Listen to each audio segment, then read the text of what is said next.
And when you start going south, the Tamil narrative is going to be different to the UP narrative, which already is not one narrative. The Tamils feel we have to learn Hindi and you don't.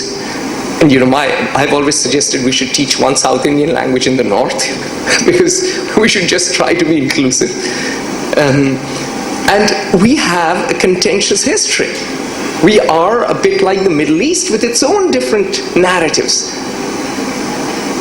I mean, the Shias and the Sunnis are having a bloodbath raging across borders, Syria, Lebanon, and Iraq. Every single day I get articles from my folks there detailing all kinds of reasons and developments and new groups on both sides and bombs going off and cluster bombs going off.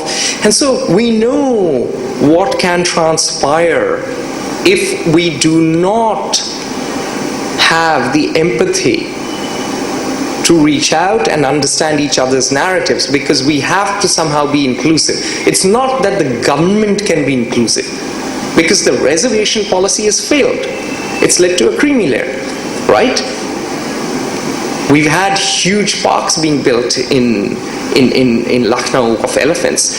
They won't solve. It's got to be a social thing like Raja Ram Mohan Roy. We've got to make peace with our past and our contending narratives. And on that note, my vision is that we will hopefully find the imagination, we will find the wisdom to do that. Because at the end of the day, India is an ancient civilization. Yes, we are a very young modern state. We are actually an experiment, an audacious experiment, because we've been around for very little, and our default setting has been that of regional kingdoms. And perhaps what we now need is a questioning of everything. What is the kind of state do we want in our civilization? A more federal, a more bottom-up? What is the kind of education do we want? What is the kind of culture do we want? What is the kind of spirituality do we want? Who is in? I seize and I welcome all questions.